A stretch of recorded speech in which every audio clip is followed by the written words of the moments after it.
Lepo pozdravljeni. Danes vse več pozornosti posvečamo tudi celiakiji, kaj to sploh je in kako živeti z njo, bo na televiziji, vaš kanal, oddaji Kako si, povedal Goran Makar, predsednik Društva celiac Slovenije, Društva bolnikov s celiakijo. Vabljeni v najino družbo.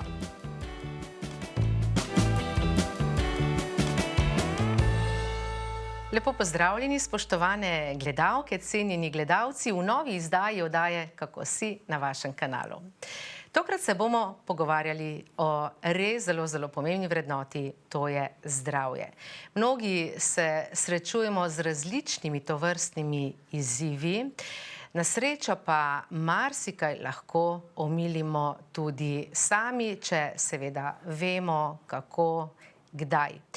Tokrat se bomo konkretneje pogovarjali o celiakiji in moj gost je Goran Makar, ki o tem kar veliko ve, je namreč predsednik Društva celiac, Društva bolnikov s celiakijo. Lepo pozdravljen, Goran. Zdravo, Irena. Dajva na začetku razčistiti, da ne bo nenavadno, ker se res že zelo dolgo poznava, se bova kar tikala, tako bo vse veliko lažje, pa zagotovo tudi bolj sproščeno. Če te najprej vprašam, rekla sem, da si predsednik, torej 10 se približuje že v zvezi s to funkcijo. 10 let, to je že neka lepa doba, v kateri ste ogromno naredili, premaknili in pomagali tako bolnikom kot tudi njihovim svojcem. O tem se bova danes pogovarjala. Ti nimaš celiakije in na začetku vprašanje, kako to, da potem tako velika zavzetost za to raziskovanje in pomoč. Ja, res je. Hvala najprej za vabilo. 10 se bliža, res je. Drugače pa ja, sam osebno nimam celiakije. Ima moja hčerka, ime je Ajda in smo srečni, da ni bilo kakšno ime, ki je povezano s... Je zanimivo, zato si to poudaril. S kakšnim žitom, ki je glutensko. Ja, in takrat smo se včlanili v društvo, podružnico Dolenjske še takrat in smo začeli delati. In smo ugotovili, da smo se najdla ena res orang ekipa, ker smo probali res pomagati bolnikom s celiakijo. Zelo je bila neznana, mogoče še takrat, tudi ponudbe brezglutenske je bilo zelo malo. In z leti potem počasi z trdim delom, kot si omenila, v bistvu se stvari premikajo. In danes grejo veliko večji koraki, kot so bili takrat prvič. Ampak prvi so pa ključni za to, da jih danes lahko delamo takšne, kot so. So tisti temelj. Torej 10 let bo, odkar si predsednik, ampak kdaj pa je to bilo? Kdaj je dobila Ajda to diagnozo in ste se včlanili v društvo? 2013-2014 je bila diagnosticirana, potem smo se včlanili. Samo društvo Celiac Slovenija je pa v bistvu ustanovljeno leta 2006. Greva kar od začetka, zato ker danes res vse več tudi po vaši zaslugi slišimo o tem, pa vendarle verjamem, da je še treba govoriti, veliko razlagati, kaj ti nikoli ne veš, kje se te to dotakne, ti pride to naproti. Kaj sploh je celiakija in kako jo prepoznati?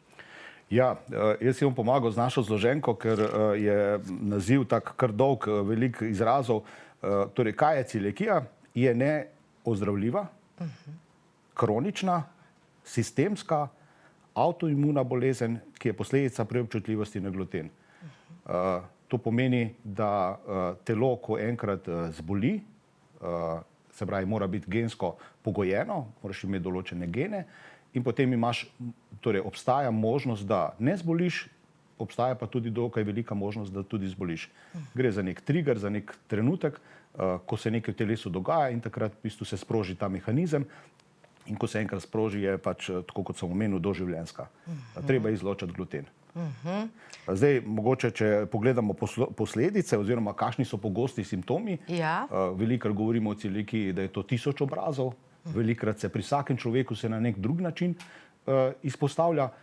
Takrat, ko so pa simptomi značilni, to so recimo napihnjenost, bolečine v trebuhu, driska ali zaprtje, razdražljivost, glavobol, slabokrvnost, pomanjkanje železa in še bi se verjetno dalo naštevati. Takrat zdravniki zelo hitro pomislijo na celiakijo, v nekih manjših, recimo dermatitisih in podobnih stvareh, pa ne pomislijo najprej na celiakijo in veliko časa traja pri nekaterih bolnikih, da ugotovijo od prvih simptomov do same diagnoze. Pri odraslih je to dlje, pri otrocih pa je diagnostika že zelo na zavidljivem nivoju. Aha, že ta dva izraza, rekel si, neozdravljiva, skratka vseživljenjska, do smrtna, sta taka, kar zaskrbljujoča na prvi pogled, pa vendarle hkrati, kar bova danes tudi povedala, ko to sprejmeš tako na fizični, psihični ravni, svojim življenjskim ritmom, načinom življenja, seveda je lahko življenje kljub temu lepo in kakovostno, kaj ne?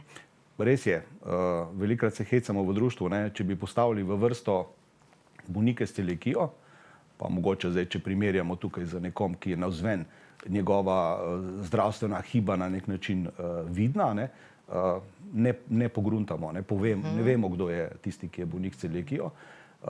Iz tega potem pa tudi sledi to, da empatija ljudi okoli nas ne dojema te bolezni kot resno bolezen, kot nekaj, kar bi bilo možno zaznati na prvo oko ali pa s katerimkoli občutkom našim, tako da je zadeva taka, da so nekako skriti.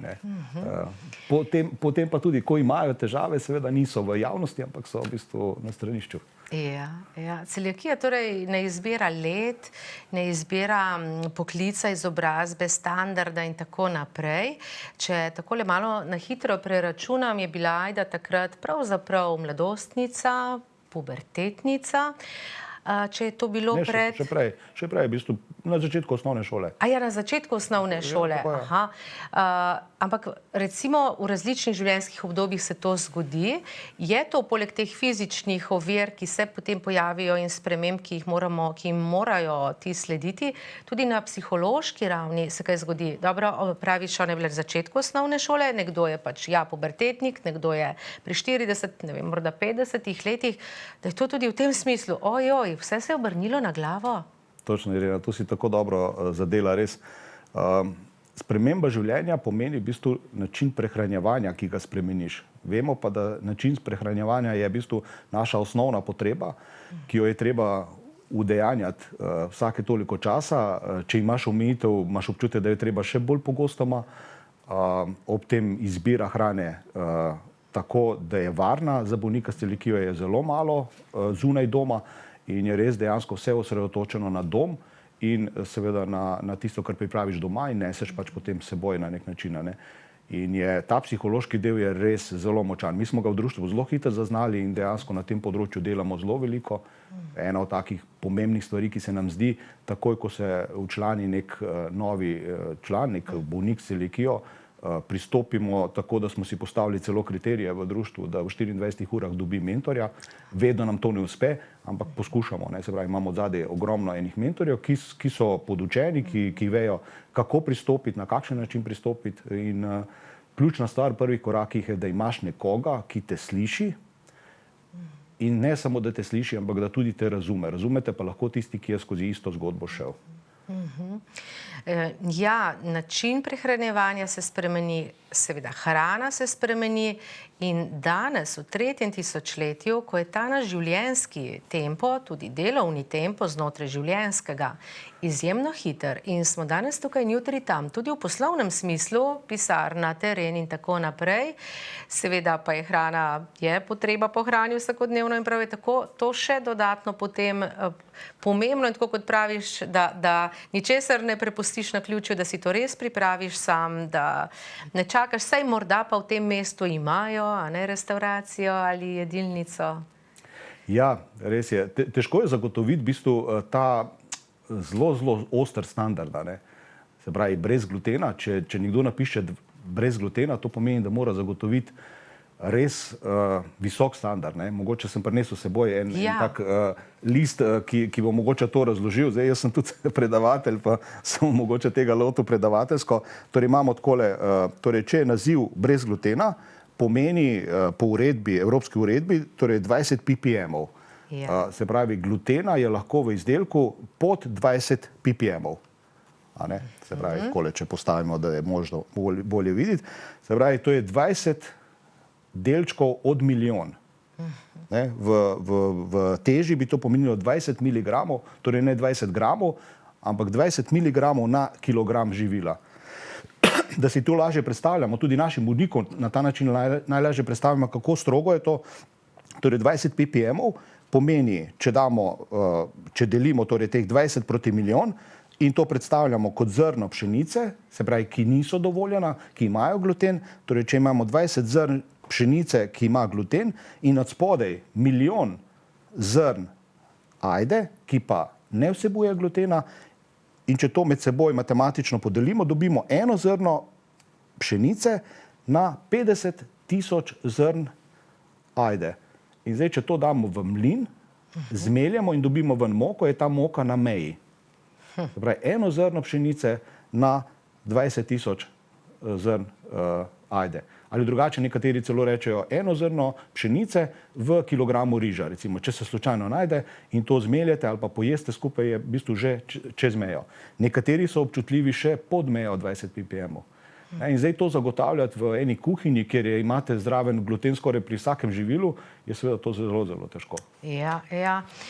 Zdaj so tu dopusti in s tem povezano tudi seveda dopustovanje, počitnikovanje. Skratka, ljudje odhajamo v različne kraje, tudi nekateri hotele ali pa kam, kjer ne morejo sami si pripravljati hrane. Kako je res v javnosti, v javni prehranjevalni verigi poskrbljeno za to, mogoče najprej že v našem ožjem okolju, pa potem tudi širše. Vem, da to dobro poznaš.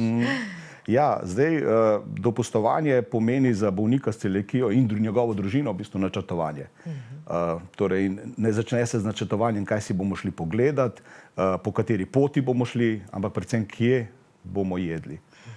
Zato, da je varnost 100%, je varianta še pri sebi, nekje v eni hladilni torbi in tako naprej, tudi suha hrana, zato, da je zagotovilo, da bo vedno kaj pri roki za pojesti, ko bo potreba.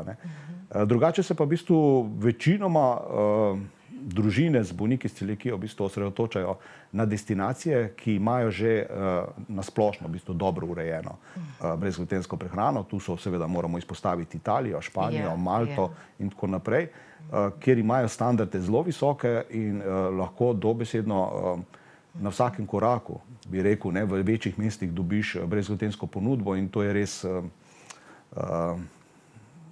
sreča. Razkošje, privilegij. Ja, točno tako, ja.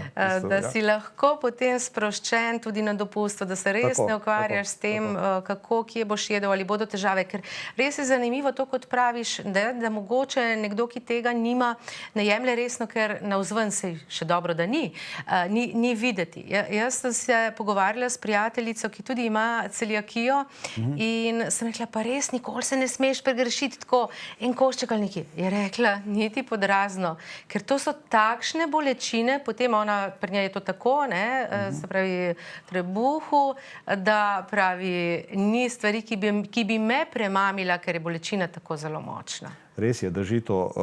V bistvu, prej smo omenili pri bolezni, da je to avtoimuna bolezen.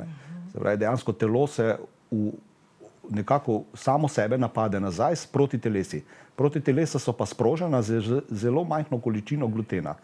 Kar pomeni, da če nekdo se pregreši zagotovo z več kot 20 ppm, to je pa neka meja, ki je nekako znanstveno dokazana, da je tista majhna količina, na katero telo še tako bistveno ne odreagira. Se pravi, če ta količina večja, telo odreagira, pojavijo se v bistvu razne ranice v dvanajsterniku, začnejo se resice uničevati, se pravi, absorpcija se zmanjšuje in na drugi strani seveda protitelesa, ki se pojavijo v krvi. In te krožijo po telesu in lahko delajo škodo telesu.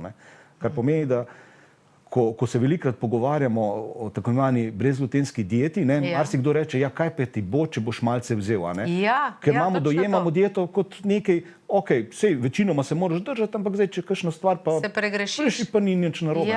Ampak ne, v tem primeru je ravno to, torej imunski sistem se odzove tako, kot se odzove. In ko se odzove, dela težave v telesu. In potem ti ne pomaga, a je to bilo malo ali je bilo malce več. Ne.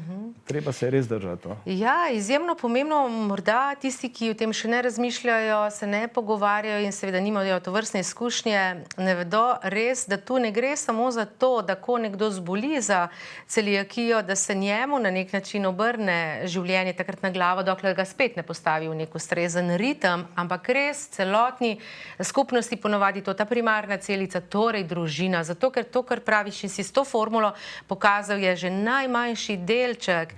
Meni je bilo to tudi zanimivo, ko mi je rekla ta prijateljica, si je partner zaželel pico, ampak za vsak slučaj jo je šel, to enkrat na pol leta morda, je šel pojest na teraso. Da ja ne bo kakšen košček nekaj se povezalo, prepletlo, kaj ne? Pa še nekaj moral paziti potem, ne? Ja. Torej, ko je pojedel to pico, ne, Ja. je moral kar nekaj časa, dokler so vsi encimi to predelali in spravili v spodnji del trakta, se pravi, tudi poljubljati se nista mogla Aha, potem. tudi to je, Zagotovo, lahko se tako prenese. se prenese. Lahko se prenese Ja, tudi ja. na ta način, ne? Ja. Če se imata seveda rada. Ne? Ja, to je res velik izziv in to me sedaj prav zanima, kako potem to doma urediti, spremeniti, popolnoma kuhinjo in vse, kar je z njo povezano. Čistilna akcija. Čistilna. Diagnoza pride v hišo in v večini družin se odločijo, če ne takoj, pa zagotovo kasneje, ker vidijo, kako je kompleksno imeti in glutensko in brezglutensko kuhinjo, se odločijo za totalno čistko, brezglutensko kuhinjo in potem je seveda lažje. Ne? In se potem tisti družinski člani, ki lahko uživajo gluten, tega užijajo izven doma. Ne? Se pravi, se doma prilagodijo in grejo na isti način prehrane. Je lažje. Ja, ja. Ker potem je res, ne, tudi to, ko sem se pripravljala, brala, vi imate veliko zloženk, razlag, tudi o tem bova nekaj rekla. Mi je bilo zanimivo tudi to, da verjetno je res prva laična predstava ta, da je to samo povezano s hrano, da moramo torej paziti, torej mora paziti nekdo, ki ima celiakijo samo pri hrani. Pa vendarle, ne, sem prebrala, da v nekih zdravilih, v plastelinu, tudi v nekih takih drugih flomastrih in tako naprej. Ja, tehnološka značilnost glutena je, v bistvu v slovenščini mislim, da se celo prevede lepek. Kar pomeni, da dejansko je to vezivo. Ne? Ja. In to vezivo je dokaj poceni. Torej tudi v lepilu je, kaj ne? Tako, ja. Razen, če seveda je tako narejeno, da je izločen gluten, oziroma da glutena ni, oziroma da je osnova nekaj drugega. Ne?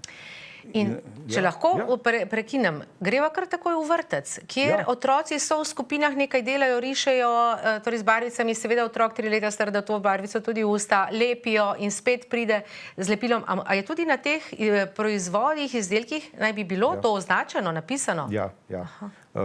Pač uredba določa, da katerikoli alergen v kateremkoli izdelku se pojavi, je potrebno pač označiti odebeljeno, in se to ve. Načeloma stopijo kar stik z nami, mi imamo poiskane variante, ki pomenijo, da so brezglutenske, torej od barvic do lepil in tako naprej, in potem svetujemo vrtcu. Tako tudi vrtcu, če imajo empatijo do tega otroka in želijo v bistvu res mu pomagati, poskrbijo, da tudi oni počistijo v bistvu igralnico in vse ostalo v teh skupinah, kjer pač ta otrok je. Ne? Ampak moje naslednje vprašanje je ravno v vrtcu, ker v vrtcu jedo otroci v igralnici, torej nimajo jedilnice, kamor grejo na obrok. In zdaj, da je v eni skupini nekdo, ki ima celiakijo, kako pa tam rešiti že po mizah, krožniki, pribor in tako naprej. In spet to dotikanje otrok drug z drugim, prej si rekel poljubljanje, ampak tudi tam otroci skozi slina in tako. Večja stopnja čistosti je potrebno zagotavljati. Ne? Torej od umivanja do seveda pospravljanja potem po obroku. Tako je, če stvar dojamemo, se vedno najdejo rešitve, ker v ospredju mora biti človek oziroma bolnika. Ne? Če temu ni tako, pomeni, da imamo težave. Ne? In velikrat je potrebno kar parkrat stopiti do vodstva ali pa do tistih, ki to izvajajo in potem razumejo. Razumejo pa takrat, ko vejo, kakšna odgovornost je njihova. Ne? Ja. Ker mi imamo še vedno to percepcijo dieta, sej ni tako hudo. Ja. Tako da mi tudi zadnje čase v bistvu uporabljamo, naš klinični dietetik nas prepričuje v to, da se pogovarjamo ne o brezglutenski dieti, ampak o brezglutenski prehrani. Prehrani. Goran, ti si torej tudi predavatelj na Višji strokovni šoli Šolskega centra Novo mesto in tam vas je ogromno za eno občino, ne, okrog 7000, ali kako zdaj ne vem, govorim na pamet. Skratka, ogromno dijakov, študentov in seveda tudi zaposlenih. Kako pa vi to rešujete oziroma nasplošno je že veliko, je v šolah ta občutek za to posluh? Ja, ravno zdaj, ko smo odhajali, je direktor povedal, da bo 3700 dijakov, res napredujemo in nas je zelo veliko. Smo zelo dobro organizirani, tudi kakovostno predavamo in imamo opremo, tako da je. Ampak na tem področju, kar se tiče diet, imamo pa tudi urejeno. Tako sem res vesel, ponosen, recimo, da sem delček tudi sam prispeval k temu. Torej, zraven imamo dijaški dom, kjer pripravljajo hrano za naše dijake, tudi za zaposlene, kdor potrebuje katerokoli dieto, ne samo brezglutensko dieto. Pripravijo posebej v posebnem prostoru, ki je ločen, naredijo to pred vsem ostalim delom v kuhinji, zato da ne prihaja do kontaminacij in potem dajo to v posamezne bokse in to čaka v bistvu posameznika potem in se tudi transportira skupaj s temi boksi, ki so hermetično zaprti in dejansko lahko dobi ali pride k njim v dijaški dom jest, ki je zraven šolskega centra, ali pa v jedilnici. Se pravi, je res popolnoma izolirano. Tako. In edina težava... In tudi ta dijak, dijakinja se ne sme potem takoj poljubljati. Ja. Če se malo pohecava. Res je. Ja, torej, zagotovo se je treba potem na tem področju, ko to pride v družino, tudi izobraževati, vzgajati sebe in okolico. Res je, ja. Včasih se mi zdi tudi tako, ko se z nekaterimi pogovarjam, so tudi zdaj poleti pikniki, težava prav recimo v sorodstvu, kaj ne? Zdaj družina to že sprejme in živi tako, ampak drugi morda, ne, pa še vedno je to morda manjše razumevanje. Skratka, v izobraževanju, vzgoja, tudi na tem področju vi veliko z različnimi akcijami v društvu delate in imate tudi kakšen kuharski tečaj, kajti že to, ali torej kaj pripraviti, kako, da je hkrati tudi okusno, da ni ta človek sedaj pa zaznamovan še z neokusno hrano. Drži, ja, kuharski tečaji so, recepti so, se pravi, imamo eno zelo močno Facebook skupino, ki je zaprta in dejansko tam in svetujemo in tudi razložimo karkoli. Drugače pa več ali manj, ker so seveda naši bolniki iz cele Slovenije, naredimo ali po Sloveniji posamezne kuharske telavnice ali pa naredimo kar prek Teamsa. Se pravi, nadaljavo, nekdo tam kuha, pripravlja, razloži, tako da so to eni taki prav družabni dogodki. No, prek Teamsa. To je pa sedaj tudi v tem smislu tega, o čemer govoriš, zelo pomembno, ker tam ni nevarnosti, da kaj preskakuje in lahko en, ki tega nima, pa o tem govori, predava, je normalen sendvič, kaj ne? Na drugi strani pa ne. Tako. Ja, povej prosim, kako, na kakšen način, vem, da torej posegate s tem osveščanjem na različna področja. Eno je torej kulinarika, ki je zelo pomembna. Seveda pa ne sme vse delovati zelo strogo izobraževalno in to poskrbite z različnimi drugimi dejavnostmi, kot so tabori, kot so zgibanke, ko človek prime v roke, ko jo pa želi. Kot je maja, je bil ravno osebnost meseca maja, televizije Novo mesto, vaš kanal je bil Pomagaj mi, Andrej Zupan, ki je... On je tekel takrat 12 ur pred šolskim centrom v krogu, naredil je 350 krogov, si ne moremo predstavljati, ne? Če bi šli 10 krogov teč, bi že rekli, čak, zdaj to pa je že dosti. Vse v isto smer? Ne, je zamenjal smer, mes. Preteku je, zdaj se pa ne bom se spomnil mogoče kasneje. Glavno vem, da smo vsi skupaj pretekli čez 1000 km, 1100 km. On je 105 km, no, sem se spomnil. 105 km je pri tem preteku in seveda smo osveščali o celiakiji in hkrati zbirali sredstva za otroke s celiakijo. In v tistem, kar smo prej debatirali, mi smo že zdavnaj ugotovili v društvu, da potovanje bolnika s celiakijo in njihove družine je edino možno tako, da vlečeš kuhinjo seboj. In smo hitro ugotovili, da je to edino možno z avtodomom. Tako da smo takrat zbirali tudi sredstva za avtodom. In če smem, tudi gledalce povabiti k tej naši humanitarni akciji zbiranja sredstev za avtodom, čisto preprosto vzamejo mobitele, SMS pošljejo na številko 1919, ključna beseda je pa Celjac 5. Celjac 5 in je to 5 evrov. Tako, 5 evrov za to donacijo, nekaj sredstev smo že zbrali, počasi še gospodarstvo in ostalo in bomo poskušali pride do tega. Interes je seveda zelo velik, ampak se mi zdi, da to ni luksus za bolnike s celiakijo, ampak je res potreba, ki jo seveda v društvu zastavili smo si jo, enkrat jo bomo uresničili. Ja, lepo, lepo.